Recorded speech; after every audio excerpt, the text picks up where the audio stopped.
Bonjour, je suis ravi de vous retrouver pour cette nouvelle vidéo et aujourd'hui j'avais envie d'aborder un sujet sur le corps et votre façon de fonctionner avec le corps. Et j'avais d'abord une question à vous poser, c'est est-ce que votre corps est votre allié ou est-ce que votre corps, vous le voyez, vous le percevez ou vous le vivez comme quelque chose qui n'est pas votre allié? Et moi, c'est un sujet qui me tient à cœur parce que mon cœur de métier, ça a été d'être masseur kinésithérapeute, donc beaucoup de relations avec le corps. Et j'ai vu aussi beaucoup de gens qui, justement, avaient un rapport au corps potentiellement conflictuel. En tout cas, pas toujours en accord, même sans parler forcément de conflit. Et, euh, et aujourd'hui, moi, je m'oriente davantage sur cette approche de reconnexion au niveau du corps et de réassocier justement les pensées et d'aller dans la même dynamique au niveau du corps. Pour moi, mon corps est mon allié, ça va être le soutien dans mon quotidien et ça va être aussi un moyen pour moi de rééquilibrer de manière globale mon énergie au niveau du corps, par l'activité physique, par ce que je mange, par des espaces de détente. Ça va aussi influer sur mes façons de penser, sur ma façon d'être, sur mon bien-être global. Et à la fois, mes pensées vont aussi avoir une influence au niveau de mon rapport avec le corps. Et justement, le corps, il est fait pour bouger, en fait. Si on regarde structurellement comment le corps est organisé, avec toutes ces articulations, ces muscles et ces tissus qui mettent énormément de mobilité au niveau du corps, bah, bien souvent, moi je me rendais compte que les gens ne sollicitaient pas le corps dans sa globalité, dans des amplitudes variées et dans des mouvements variés, et c'était souvent les mêmes amplitudes, les mêmes gestes qu'on va faire au quotidien, position allongée, position assise ou position debout. Et puis la façon dont on va mettre le corps en mouvement, c'est aussi important d'aborder ça de manière cohérente avec notre état d'énergie. Je me rendais compte aussi que globalement, les gens vont rentrer dans une activité physique avec une dynamique qui leur est propre à ce moment-là, mais qui n'est pas forcément adaptée avec l'énergie au niveau du corps. Et ce qui est intéressant de constater, c'est que quand on va pouvoir se connecter et apprécier de manière beaucoup plus ajustée l'énergie qu'on a au niveau du corps, comment on perçoit notre corps, et qu'on va enclencher une dynamique de mouvement, une dynamique d'étirement, une dynamique de repos ou d'une activité quelle qu'elle soit au niveau du corps, d'une manière ajustée, le corps va pouvoir y répondre beaucoup plus rapidement. Et bien souvent en état de sensation de fatigue, d'épuisement, si on écoute cette dynamique et qu'on se met en mouvement de manière beaucoup plus lente que notre mental voudrait, que notre mental accepte aussi parfois, euh,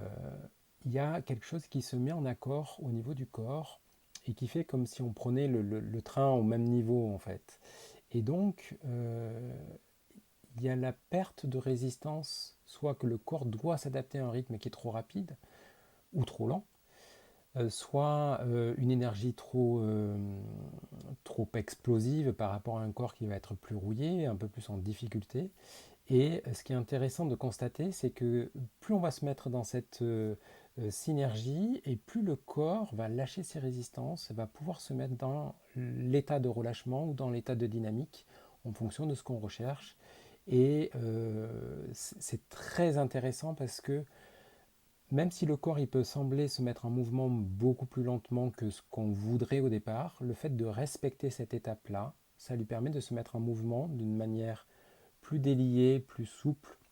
par la suite, et qui donne un état de confort et de bien-être au niveau du corps qui va être intéressant et qui ne soit pas rentré en conflit et en résistance contre ça.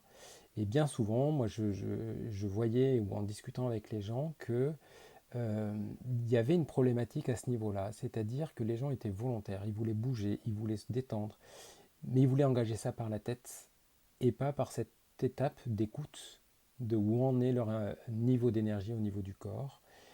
Et par conséquent, ils enclenchaient un état de résistance au niveau du corps du fait de ce décalage. Et le bénéfice n'était pas forcément là, ou au contraire, ça allait accentuer des états de douleur, des états de contrainte. Et finalement, ces gens-là se fatiguaient, s'épuisaient, voire pouvaient se blesser, ou alors il y avait zéro bénéfice, alors qu'ils avaient l'impression de faire tout ce qu'il fallait, mais finalement, ils n'en récupéraient pas les fruits. Donc voilà, ma question c'est est-ce que vous prenez ce temps d'écoute, de mise en conscience de votre énergie pour mettre en mouvement votre corps, pour écouter ce qui vous paraît juste à cet instant-là, ou au contraire de dire bah, c'est pas le moment que je me mette en mouvement, c'est plus juste pour moi de me reposer, et je sens que voilà, le fait d'accepter que je me pose, j'ai besoin de cette étape-là,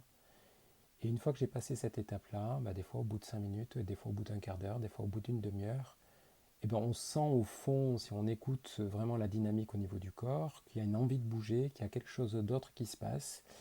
Et le corps a été entendu sur ce besoin de repos, sur cette étape de repos, pour pouvoir aller sur une autre dynamique de mouvement qui soit différente de votre dynamique du quotidien, de votre travail, de vos activités. Et voilà, moi je vous invite à explorer ça et je vous proposerai justement une petite exploration au niveau de la marche pour expérimenter ça sur des temps de déplacement, même si c'est 50 mètres, 100 mètres,